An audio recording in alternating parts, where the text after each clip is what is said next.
Hello, Mark. I'm Yuki. My student number is S044142. I'm a freshman. The speech title is Why I Believe the Mistreatment of Women is the Number One Human Rights Abuse by Jimmy Carter.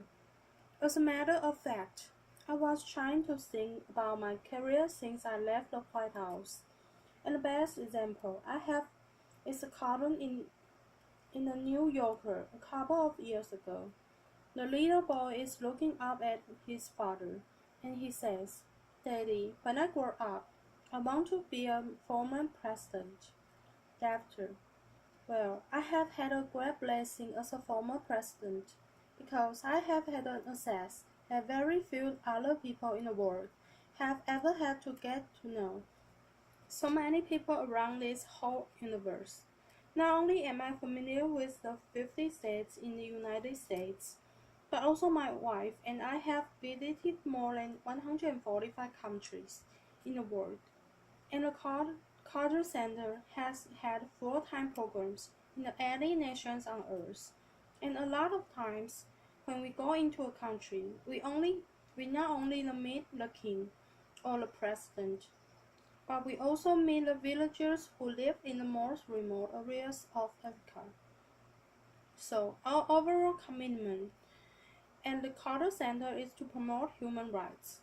And knowing the world as I do, I can tell you without any equivocation that the number one abuse of human rights on earth is, strangely, not addressed quite often, is the abuse of women and girls.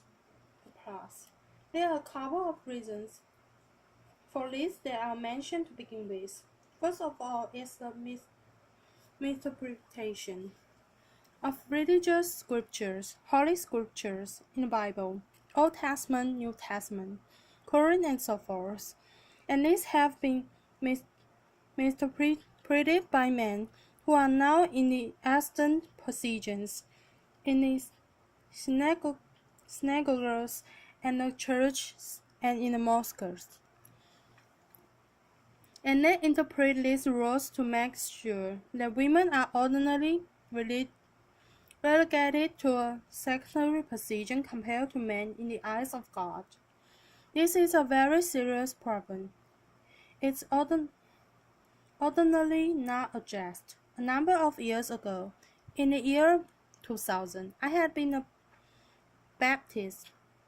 A Southern Baptist for 70 years. I tell you, I still teach Sunday school every Sunday. I'll be teaching this Sunday as well. But the Southern Baptist Convention in the year 2000 decided that women should play a secondary position, a subservient position to men. So they issued an edict, in effect, that prevents women from being priests, pastors, deacons in the church, or chaplains in the military. And if a woman teaches a classroom in a Southern Baptist seminary, they cannot teach if a boy is in the room, because you can find verses in the Bible. There's over 30,000 verses in the Bible They say that a woman shouldn't teach a man, and so forth. But the basic thing is the scriptures are misinterpreted to keep men in an excellent position.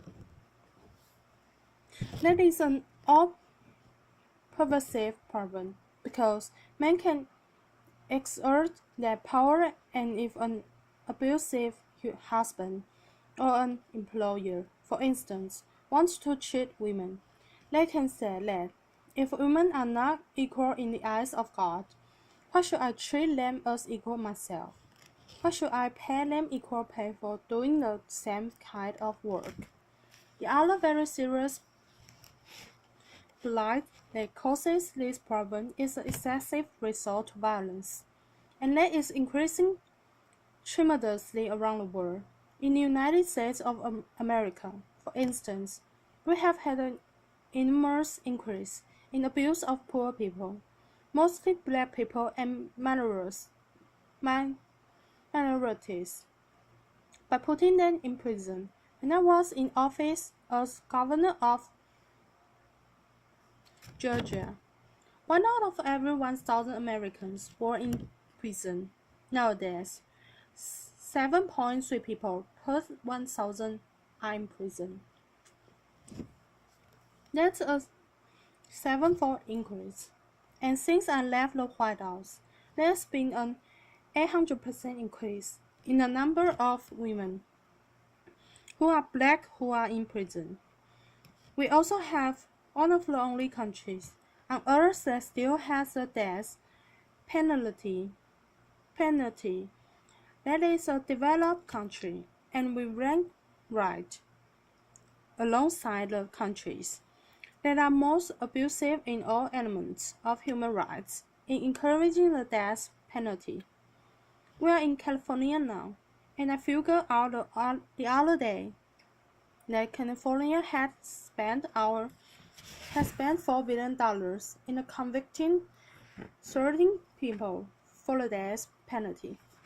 If you add that up, that's $307 million. It costs California to send a person to be executed. Nebraska this week just passed a law abolishing the death penalty because it costs so much. Plus, so the resort to violence and abuse of poor people and helpless people is another cause of the increase in abuse of women.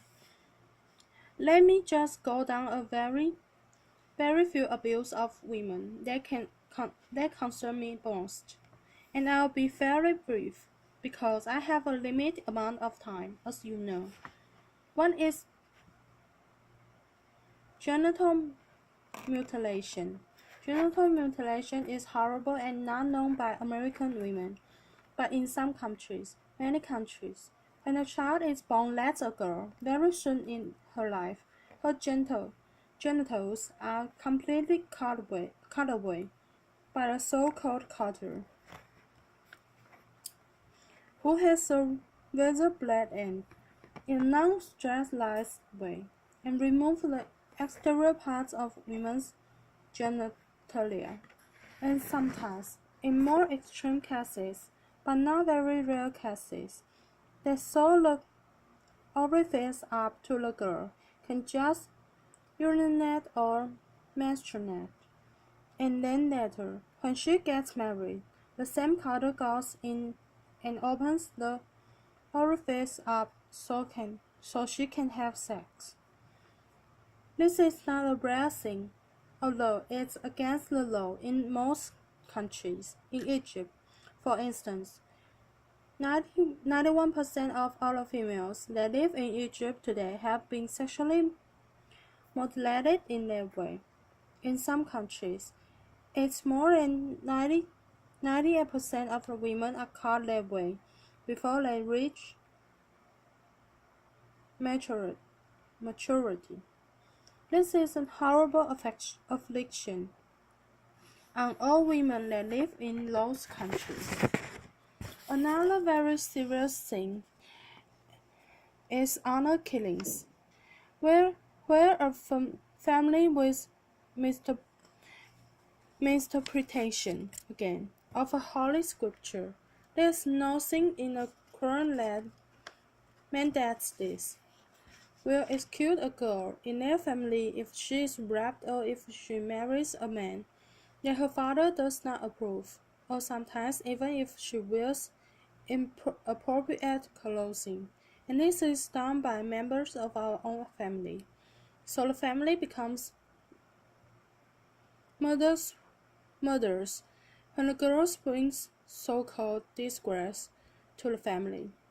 An analysis was done in Egypt not so long ago by the United Nations, and it showed that 75% of these murders of girls are perpetrated by the father, the uncle or the brother, but 25% of the murders are conducted by women. Another problem that we have in the world that relates to women particularly is slavery, or human trafficking it's called nowadays. There were about 12.5 billion people sold from Africa into slavery in the New World back in the 19th century and the 18th century. There are 30 million people now living in slavery. The United States Department of State now has a mandate from Congress to give a report every year. And the State Department reports that 800,000 people are sold across international borders every year into slavery, and that 80% of these sold are women into sexual slavery. In the United States right this moment, 60,000 people are living in human bondage or slavery. Atlanta, Georgia, where the Carter Center is located and where I teach at Emory University. They have between 200 and 300 women. People sold into slavery every month. It's the number one place in the nation because of that. Atlanta has the biggest airport in the world, and they also have a lot of passengers that come from the southern hemisphere. If a brothel owner wants to buy a girl that has brown or black skin, they can do it for $1,000. A white-skinned girl brings several times more than that. And the average brothel owner in Atlanta and in the United States now can earn about $35,000 per staff. The sex trade in Atlanta, Georgia exceeds the total drug trade in Atlanta, Georgia. So this is another very serious problem. And the basic problem is prostitution, because there's not a workhouse in America that's not known by the local officials, the local policeman, or the chief of police, or the mayor, and so forth. And this leads to one of the worst problems, and that is the women are bought increasingly and put into sexual slavery in all countries in the world. Sweden has got a good approach to it. About 15 to 20 years ago, Sweden decided to change the law, and women are no longer persecuted if they are in sexual slavery. But the brothel owner and the pimps and the male customers are persecuted, and plus, prostitution has gone down. In the United States, we take just the opposite position. For every male arrested for illegal sex trade, 25 women are arrested in the United States of America, Canada, Ireland. I've already said Sweden, France, and other countries are moving now towards this so-called Swedish model. That's another thing that can be done. We have two great institutions in this country that all of us admire: our military and our great university system. In the military, they are now analyzing how many sexual assaults take place. The last report I got, there were 26,000 sexual assaults that took place in the military. 26,000. Only 3,000, not much more than 1%, are actually persecuted. And the reason is that commanding officer of any organization, a ship like my submarine, a battalion in the army, or a company in the Marines, the commanding officer has a right under law to decide whether to persecute a rapist or not. And of course, the last thing they want is for anybody to know that under their command, sexual assaults are taking place. So they do not do it. The law needs to be changed. About one out of 4 girls who enter American universities will be sexually assaulted before she graduates, and this is now getting a lot of publicity, partially because of my book, but other things, and so 89 universities in America are now condemned by the Department of Education under Title VI because the officials of the universities are not taking care of the women to protect them from sexual assault. The Department of Justice says that more than half of the rapes on a college campus take place by serial rapists, because outside of the university system, if they rape somebody, they'll be prosecuted. But when they got a university campus, they can rape with impunity. They are not persecuted. Those are the kinds of lists that go on in our society. Another thing that's very serious about the abuse of women and girls is the lack of equal pay for equal work, as you know, applause. And this is sometimes misinterpreted. But for full-time employment, a woman in the United States now gets 23% less than a man. When I became president, the difference was 39%.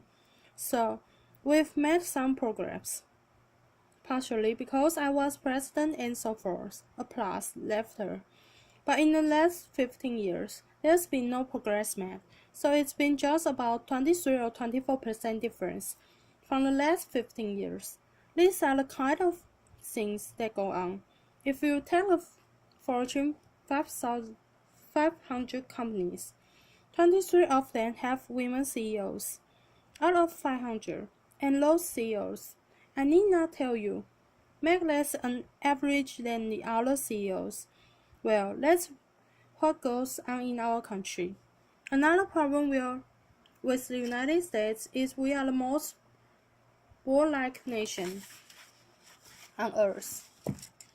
We have been to war with about 25 different countries since the Second World War. Sometimes we've had soldiers on the ground fighting. The other times, we've been flying overhead dropping bombs on people. Other times, of course, now, we have drones that attack people and so forth. We've been at war with 25 different countries or more since the Second World War. There was 4 years. I won't say which ones, where we didn't. Applause. We didn't drop a bomb. We didn't launch a missile. We didn't fire a bullet. But anyway, those kinds of things. A resort to violence and a misinterpretation of the Holy Scripture are the basic causes of abuse of women and girls. There's one more basic cause that I need not mention, and that is that, in general, men don't give a damn. Applause. That's true. The average man then might say, I'm against the abuse of women, and girls quietly accepts the privileged position that we occupy. And this is very similar to what I knew when I was a child, when separate but equal had existed. Racial discrimination, legally, had existed for 100 years. For 1865, at the end of the war between the states, the Civil War, all the way up to the 1960s, when Lyndon Johnson got the bills passed for equal rights. But during that time, there were many white people that didn't think that racial discrimination was okay. But they stayed quiet because they enjoyed the privileges of better jobs, unique access to jury duty, better schools, and everything else. And that's the same thing that exists today, because the average man really doesn't care, even though they say, I'm against discrimination against girls and women. They enjoy a privileged position. And it's very difficult to get a majority of men who control the university system. The majority of men, they control the military system. The majority of men that control the governments of the world, and the majority of men that controls the great religions. So, what is the basic thing, what we need to do today? I would say the best thing that we could do today is for the women in the powerful nations like this one, and where you come from, Europe and so forth, who have influence and who have freedom to speak and to act. Need to take responsibility on yourselves to be more forceful in demanding an end to racial discrimination against girls and women all over the world.